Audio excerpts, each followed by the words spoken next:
The people are celebrating the new year through colorful programs across the globe. US Finance Ministry alleges China for system hacking. The allegation is false, claims China.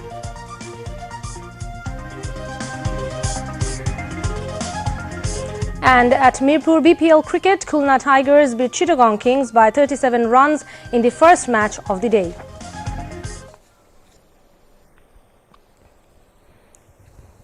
Assalamu alaikum. Welcome. This is Tuliko Malika Das welcoming you all to News at 10. You have just heard the highlights. Now let's move on to the details. Bangladesh Television launched its news-based separate channel today, adding a new chapter in 60 years history of its journey. Chief Advisor Professor Muhammad Yunus formally inaugurated the test transmission of the channel on Tuesday evening.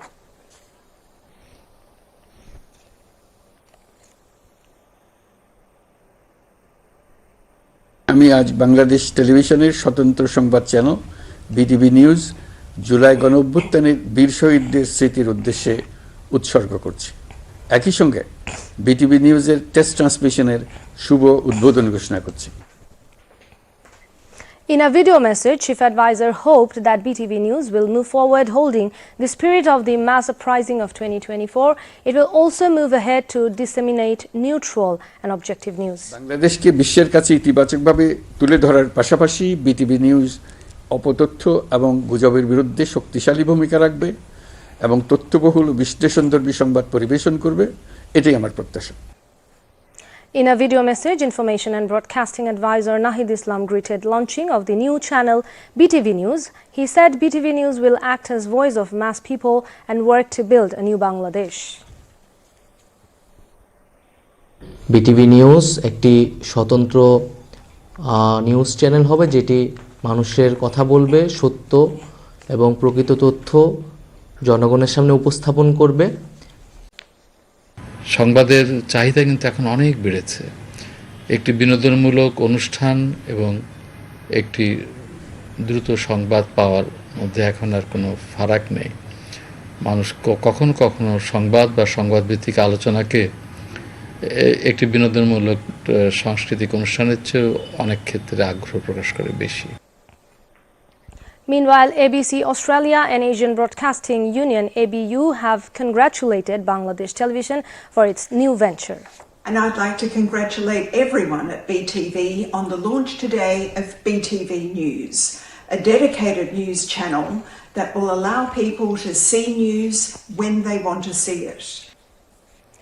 Bangladesh Television BTV, the world's first television channel in Bangla language, started its journey on December 25th of 1964. BTV News, a separate news channel of the organization, has been launched to broadcast news and news-based programs containing the spirit of the mass surge of 2024. Anti-discrimination student movement has urged the interim government to announce the proclamation of mid-July revolution by 15th of January. Students and people from various districts assembled in the capital since morning to join the March for Unity program. Anti-discrimination student movement, the country's symbol of unity, has organized the program. The whole area, including the Shahid Minar, became a human sea in the occasion. Shahid Minar area and its surrounding buzzed with students chanting various slogans, carrying national flags and festooned with anti-fascist slogans. The March for Unity formally opened at around 3:30 in the afternoon. Addressing the program, Sarjiz Alam, chief coordinator of Jatiyo Nagorik Committee, said that the July-August struggle has not yet ended. The coordinators of the anti-discrimination student movement mentioned that they do not want election until the trial of July-August killers, including fascist Sheikh Hasina. The fire incident at the Secretariat was triggered by poor power connection. No other person was initially involved. The disclosure was made in the primary investigation report submitted to the Chief Advisor Professor Muhammad Yunus. A high-level probe committee headed by Home Ministry Senior Secretary Nasimul Ghani submitted its report to the Chief Advisor at the State Guest House Jamuna in the evening. Speaking on the occasion, the Chief Advisor directed the concern to keep adequate fire extinguishing system so that no fire incident takes place in the Secretariat. Later, Senior Secretary of the Home Ministry, Nasimul Goni, and other members of the probe committee briefed reporters. Chief Advisor's Press Secretary Mohammad Shafiqul Alam was present on the occasion.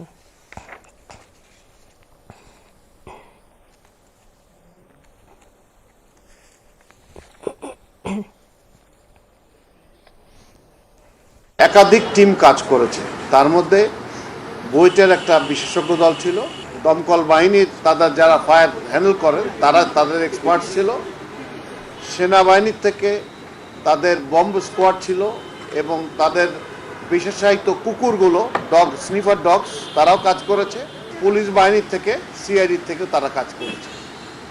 এরা সকলে মিলে একত্রে আমরা একটা বিষয়ে একমত হয়েছি যে এটি একটি লুজ কানেকশনের কারণে ইলেকট্রিসিটি থেকে আগুনটার উৎপত্তি হয়েছে।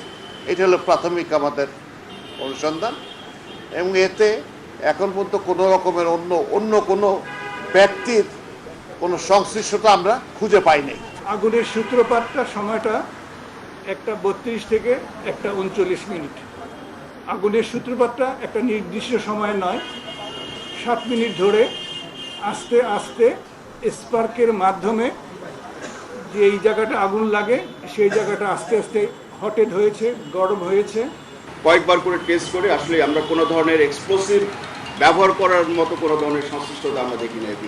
ফায়ার সার্ভিস, সিভিল ডিফেন্স থেকেও যে নমুনাটা আমরা পেয়েছি এই নমুনা তো আসলে কোনো ধরনের এক্সপ্লোসিভ কন্টেন্ট বা যাতে কোনো কিছু ছিল না।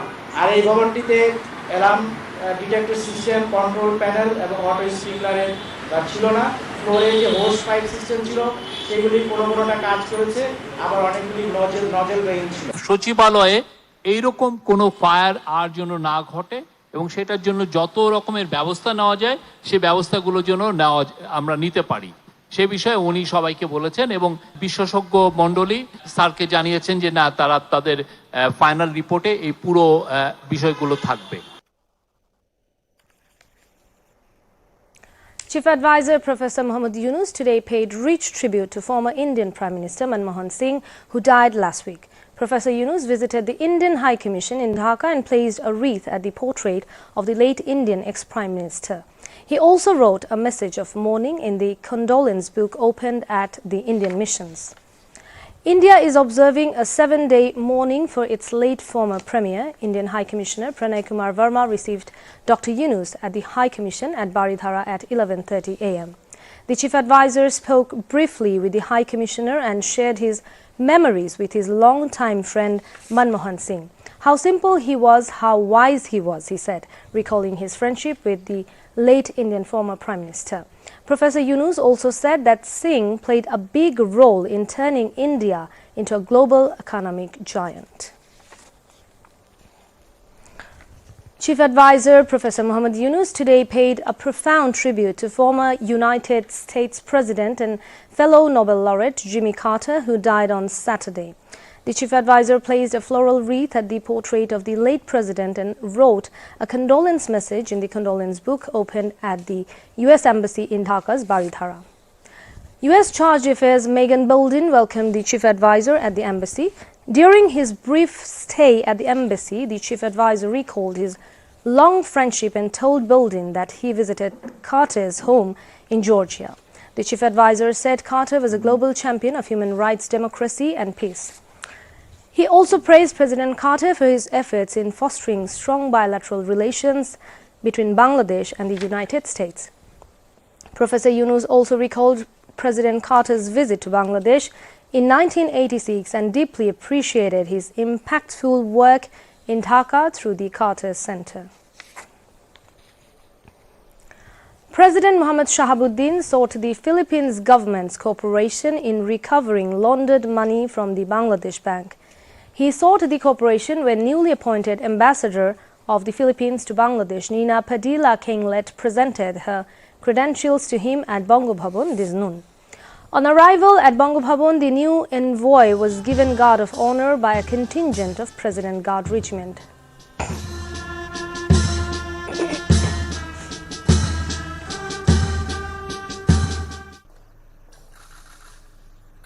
Welcoming the new ambassador, President Mohammad Shahabuddin said Bangladesh attaches great importance to its relations with the Philippines.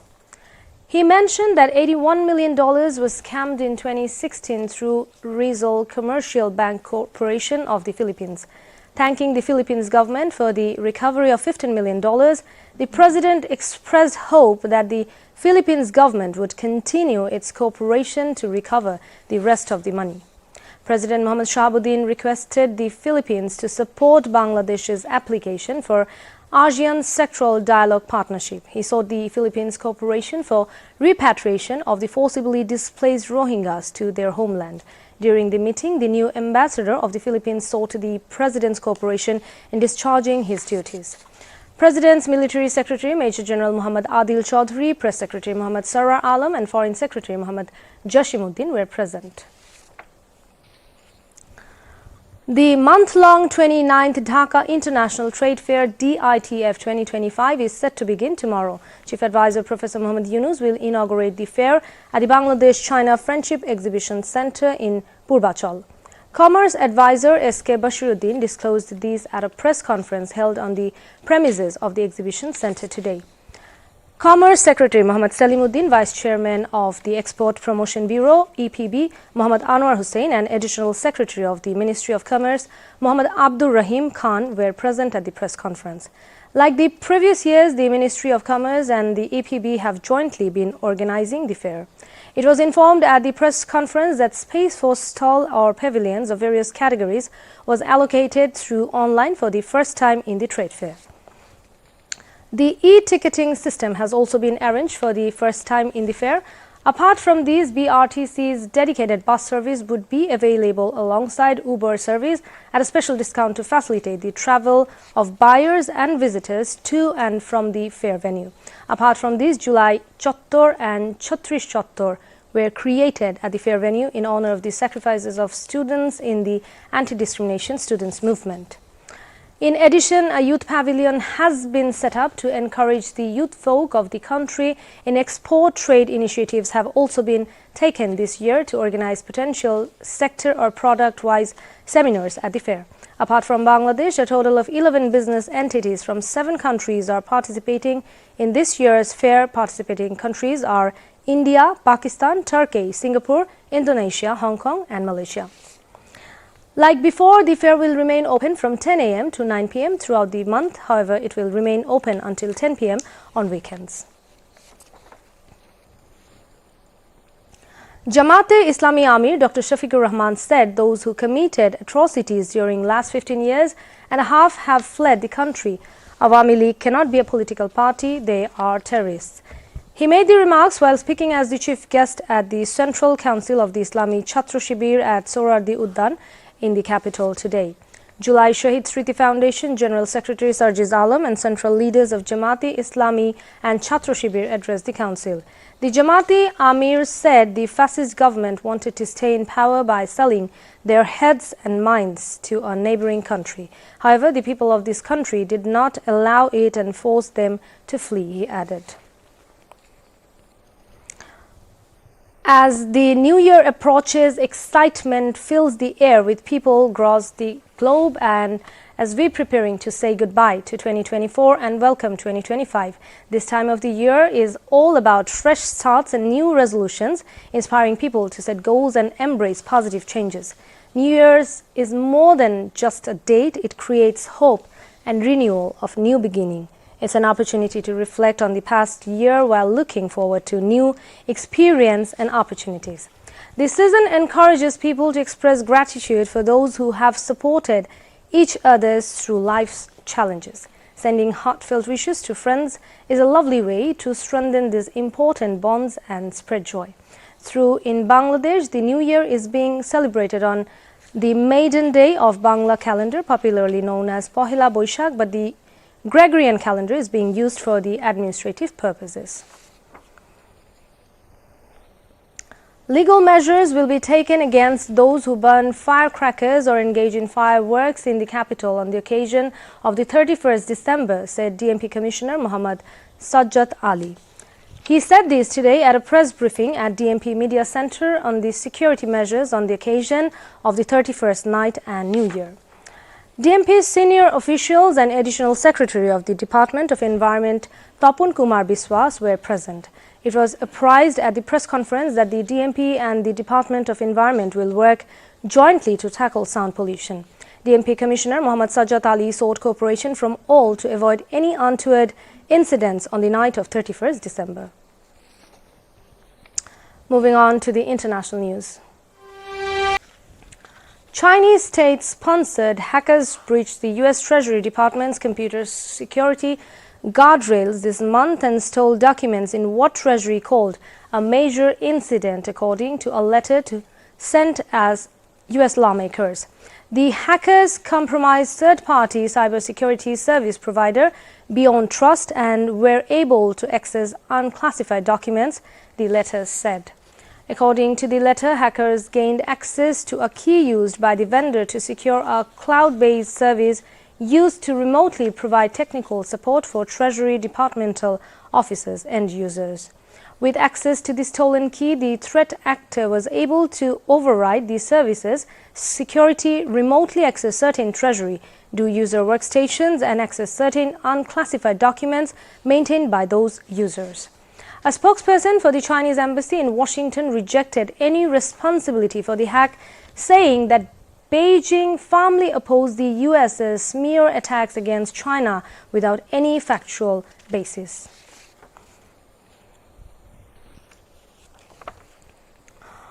Ukrainian drone attack in western Russia caused a fuel spill and fire at an oil depot, a Russian regional governor said Tuesday. Vasily Anokhin, the governor of Smolensk region, which borders Ukraine, said that Russian air defense systems had suppressed an attack by Ukrainian drones in Yastevo district. The wreckage of one of the unnamed aerial vehicles fell on the territory of an oil depot. As a result, a fuel spill occurred and a fire started in the fuel and lubricants.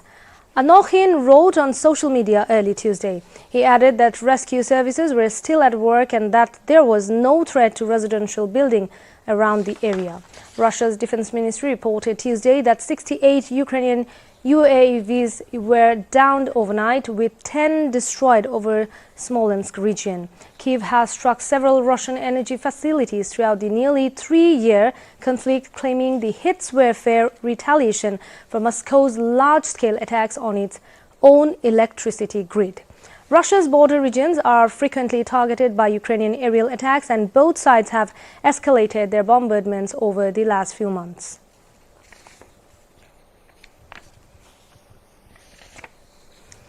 Holding elections in Syria could take up to 4 years, Syria's de facto leader Ahmed al-Shara said in remarks broadcast on Sunday, the first time he has commented on a possible electoral timetable since Bashar al-Assad was ousted this month.